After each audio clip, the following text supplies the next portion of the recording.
Hello all Halo blind sahabat friends, it's me tunanetra again, semua, Ari kembali lagi Hendarno. bersama saya Ari Hendarno. Hari ini kita akan belajar bersama tentang pergeseran grafik kosinus. Bagaimanakah caranya? Ayo kita belajar bersama.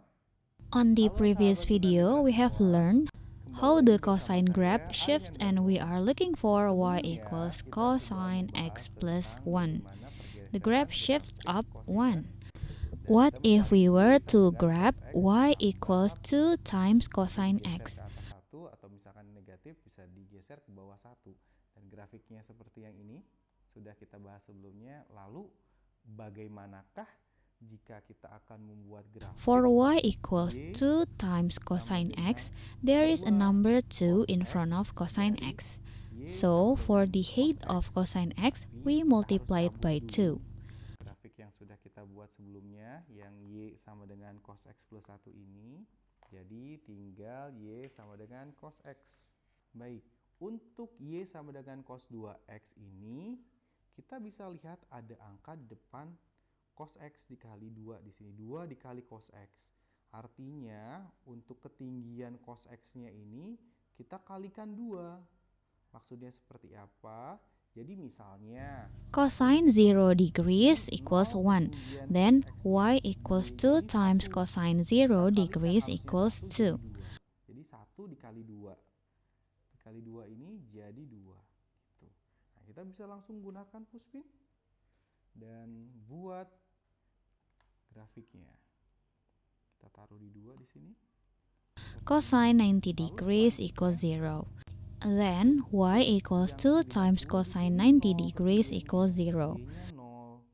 Lalu jika kita masukkan 90, cosnya ini cos 90 0 dikali 2 akan tetap 0 ya. Jadi dia tidak bergerak kemana-mana. Gitu. Jadi yang bertambah hanya ketinggiannya ya. Cos 180 degrees equals negative 1. Then y equals 2 times cosine 180 degrees equals negative 2. 180 di sini ketinggiannya itu negatif 1 ya. Berarti jika dikali 2, 2 kalinya di sini negatif 2. Nah, kita bisa berikan pushpin lagi di negatif 2 untuk 180. Dan untuk 270 di sini ketinggiannya 0. Nah, jika dikali 2 tetap saja tidak berubah 0 ya. Jadi Cosine 270 degrees equals 0. Then y equals 2 times cosine 270 degrees equals 0. Lalu untuk 360 itu di sini ketinggiannya 1. Nah, jika kita kali 2 jadi 2. Cosine 360 degrees equals 1. Then y equals 2 times cosine 360 degrees equals 2. Nama grafiknya. Misalkan kita tulis di sini Y sama dengan 2 cosinus X. Let us make the graph. Now, blind students can touch the newly created graph y equals 2 times cosine x. The graph is higher than the initial graph y equals cosine x. Easy, isn't it? Thank you.